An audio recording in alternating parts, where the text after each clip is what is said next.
이번 분석을 시작하기 앞서 투자 판단의 최종 책임은 투자자 본인에게 있다는 점을 명확히 말씀드립니다. 저희는 단순 참고용 정보나 분석을 제공할 뿐 특정 종목이나 섹터에 대해 매수나 매도를 절대 추천하는 것이 아닙니다.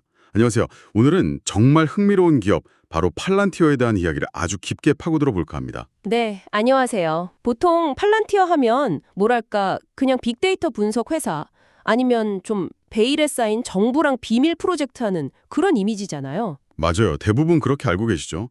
언론에도 잘 안 나오고 하는 일도 명확하게 공개를 잘 안 하니까요. 그렇죠. 그런데 저희가 오늘 분석할 소스들을 쭉 훑어보니까 와, 이 회사의 본질은 그게 아니더라고요.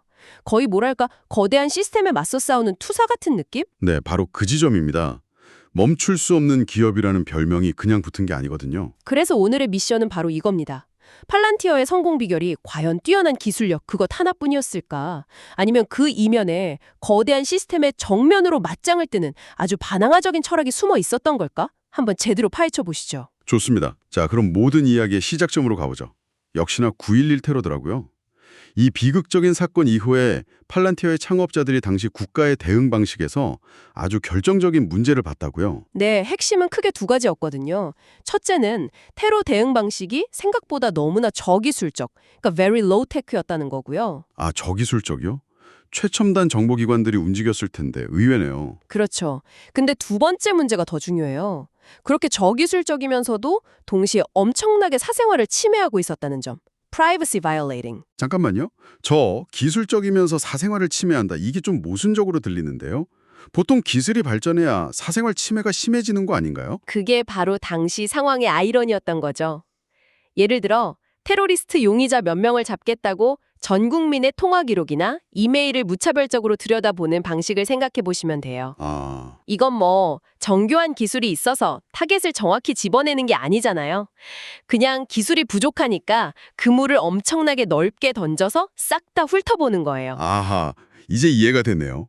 비효율의 극치인데 그 과정에서 수많은 무고한 사람들의 자유는 엄청나게 침해되는 그런 모순적인 상황. 바로 그겁니다.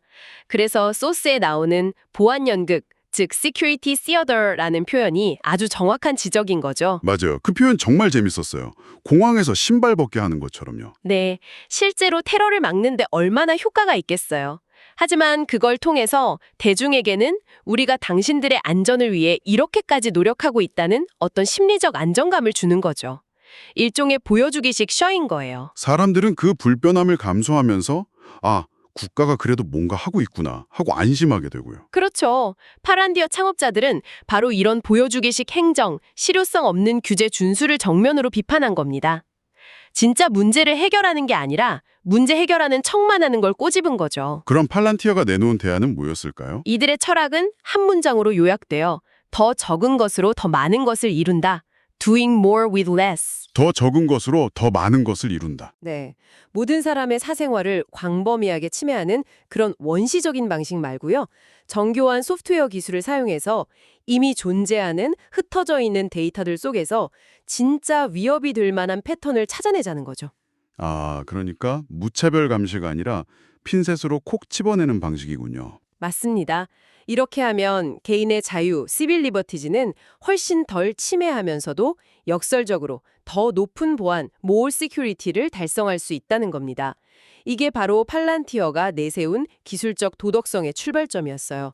들어보니까 당시 정보기관들의 기술 수준이 실리콘밸리에 비해 한참 뒤떨어져 있다는 그런 문제의식이 깊게 깔려 있는 것 같네요. 바로 그 지점입니다.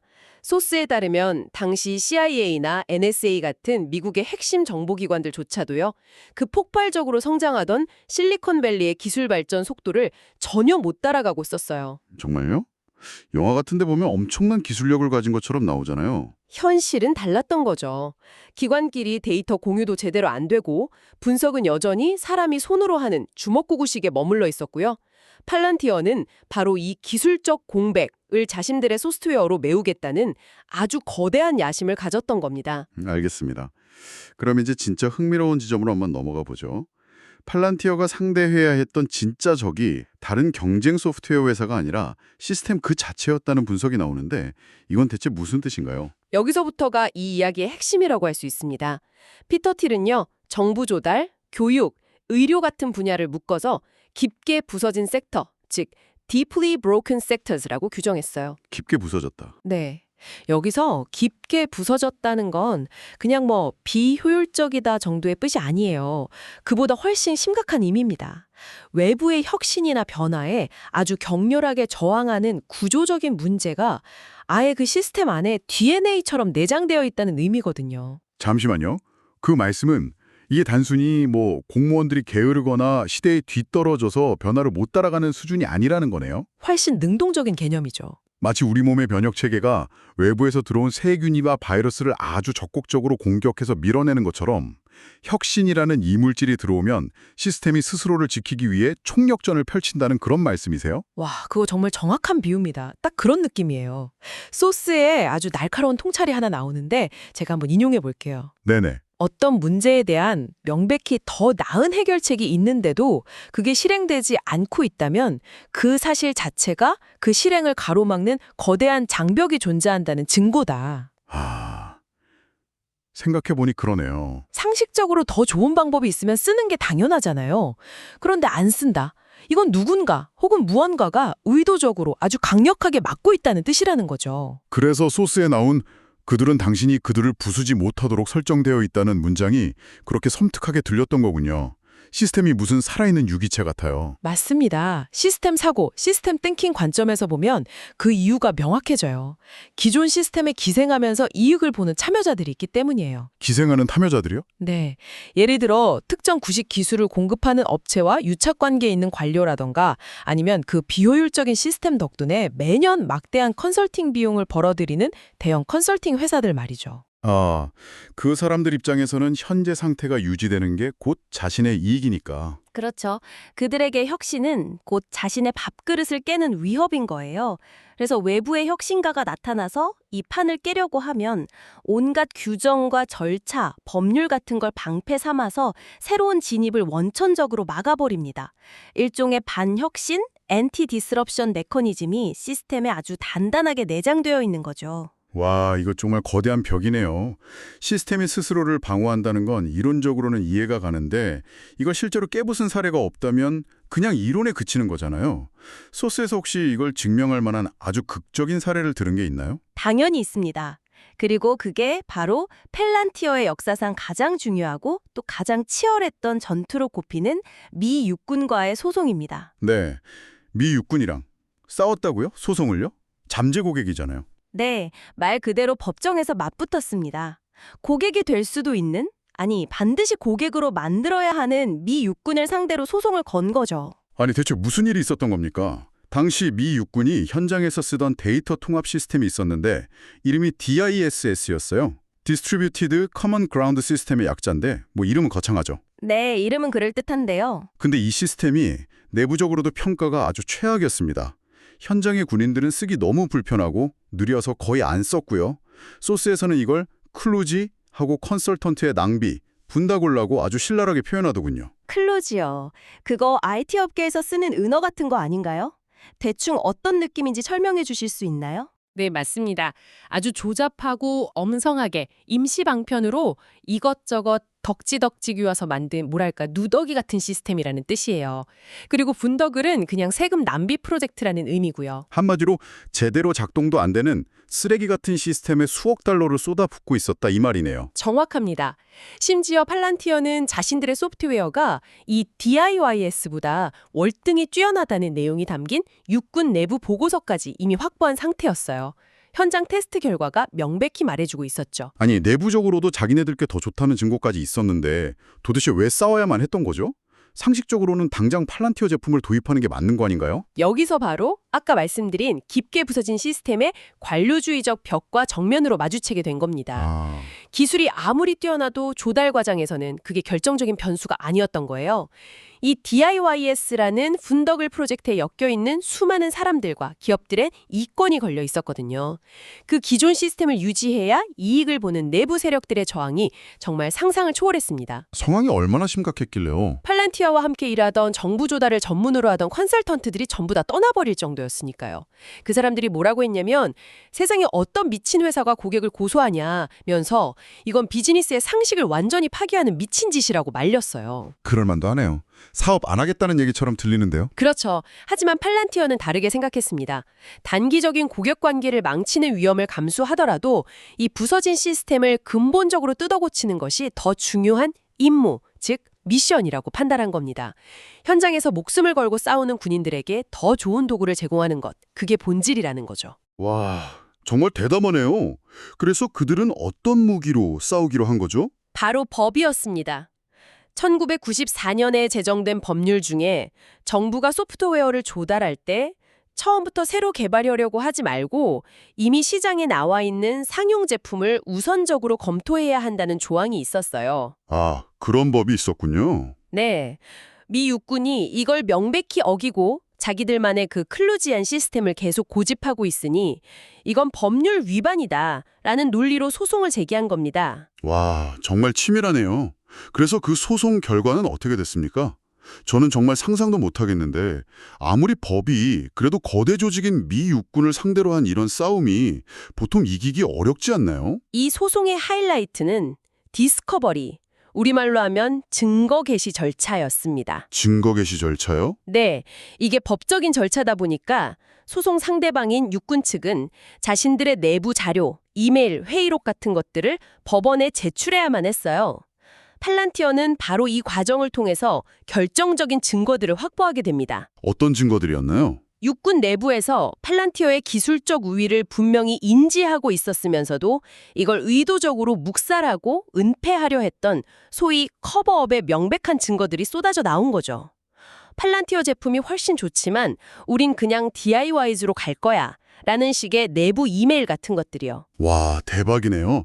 밖에서는 절대 볼 수 없는 관료주의 그 불투명한 속살을 법의 힘을 빌려서 강제로 열어 젖힌 거군요. 바로 그겁니다. 일종의 사법적 수술, 주디셜 인터벤션을 통해서 시스템의 비효율과 부패를 만천하에 드러내버린 셈이죠. 결국 10년이라는 긴 싸움 끝에 계약을 따내는 데 성공했습니다. 10년이나 걸렸군요. 네. 그리고 이 엄청난 사건을 통해 팔란티어는 아주 중요하고도 값비싼 교훈을 얻게 됩니다. 그게 뭔가요?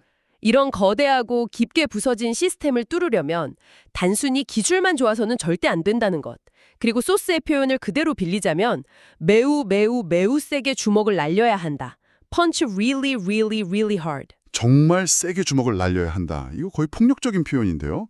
그만큼 기존 시스템의 저항이 물리적인 장벽처럼 단단하게 느껴졌다는 뜻이겠군요. 맞습니다. 단순한 비판이나 제안, 합리적인 설득 이런 수준으로는 어림도 없다는 거죠. 소송과 같은 격렬한 행동주의, 즉 aggressive activism이 필수적이라는 걸 온몸으로 깨닫게 된 겁니다. 그렇군요. 미 육군과의 싸움은 정말 팔란티어의 DNA가 뭔지 압축적으로 보여주는 상징적인 사건이었네요. 자, 그렇다면 이게 그냥 한 번의 특별한 사례였을까요? 아니면 다른 곳을도 적용 가능한 일종의 성공 공식, 템플릿 같은 걸까요? 틸과 론즈데일은 이걸 명백하게 성공적인 시스템 해킹의 템플릿, 즉 성공 공식으로 봅니다. 시스템 해킹이요? 네. 그리고 흥미롭게도 그들은 이 길을 가장 먼저 성공적으로 개척한 사례로 스페이스X를 꼽아요. 아, 스페이스X요. 일론 머스크의. 네, 스페이스X가 나사와 미군의 로켓 조달 시스템을 완전히 바꿔놓은 것을 첫 번째 성공적인 템플릿이라고 부르면서 팔란티어의 사례를 그 두 번째 사례로 연결해서 설명하죠. 아, 듣고 보니 정말 맥락이 같네요. 둘 다 기존의 거대 방산업체나 IT 대기업들이 독점하던 그 관료주의 시스템에 압도적인 기술력과 법적 투쟁이라는 무기로 균열을 냈다는 공통점이 있네요. 정확합니다. 그리고 이 문제는 군 조달에만 국한되는 게 아니라는 게 더 중요해요. 소스에서는 대학교 시스템이나 인가기관, 크레디팅 에이전시스처럼 신규 진입을 원천적으로 막도록 설계된 다른 깊게 부서진 섹터에도 이 템플릿이 똑같이 적용될 수 있다고 진단합니다. 인가기관이라면 예를 들어 어떤 대학을 설립하려면 교육부의 허가를 받아야 하는 그런 걸 말씀하시는 건가요? 바로 그렇습니다. 특정 인가기관의 허가를 받아야만 대학을 세울 수 있는 구조는 사실상 기존 대학들의 기득권을 보호하고 혁신적인 교육 모델이 시장에 진입하는 걸 막는 아주 강력한 장벽 역할을 하잖아요. 듣고 보니 정말 그러네요. 결국 기존 시스템은 새로운 경쟁자가 나타나면 어떻게든 필드 전체를 먹어치우려고 하거나, 즉 eat the field. 그게 안 되면 그냥 힘으로 으스러뜨리려고 한다는 거군요. try to crush you. 네, 바로 그 표현이 소스에 나오죠. 팔란티어의 여정은 단순히 소프트웨어를 파는 과정이 아니었던 겁니다. 기술 혁신과 제도적 독점 사이의 거대한 싸움, 그 자체였던 거죠. 자, 그럼 이제 모든 조각들을 한번 맞춰보죠. 오늘 나눈 이야기들을 쭉 종합해 볼 때 팔란티어의 철학이 왜 멈출 수 없다고 불리는지 그 근본적인 이유를 한번 정리해 주실 수 있을까요? 제 생각에는 크게 세 가지 핵심 요소의 강력한 결합체라고 할 수 있을 것 같아요. 세 가지 요소요. 네, 첫 번째는 맨 처음에 말했던 기술적 도덕성입니다.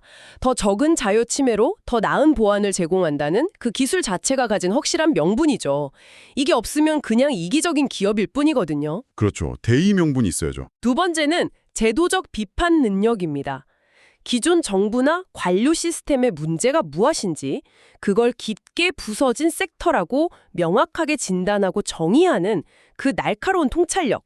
이게 있어야 싸움의 대상을 정확히 조준할 수 있거든요. 그리고 마지막 세 번째 요소가 이들을 정말 다른 회사들과 다르게 어쩌면 무섭게 만드는 부분인 것 같네요. 맞습니다. 바로 그 타협 없는 반관료주의적 행동입니다. 단순히 입으로 비판만 하고 끝나는 게 아니고요. 필요하다면 최대 고객이 될 미 육군마저 고소해서라도 내부의 문제를 법의 심판대에 올리는 거예요. 그리고 그 사법적 투쟁을 통해서 혁신을 강제로 관철시키는 그 초강경 실행력. 이 세 가지, 즉 기술적 명분, 제도적 통찰, 그리고 타협 없는 행동주의. 이 세 가지가 하나로 완벽하게 합쳐졌기 때문에 기존 시스템이 그들을 도저히 막을 수 없었던 겁니다. 아, 이제야 전체 그림이 완성되는 느낌입니다. 이런 철학 덕분에 팔란티어는 단순한 소프트웨어 공급업체가 아니었던 거군요. 제도 혁신을 주도하는 투사, 즉 시스테믹 디스럽션 파이터라는 아주 독보적인 정체성을 갖게 된 것이네요. 네, 그렇게 볼 수 있습니다. 기술력만으로는 절대 설명할 수 없었던 이 회사의 진짜 본질을 드디어 조금은 이해하게 된 것 같습니다.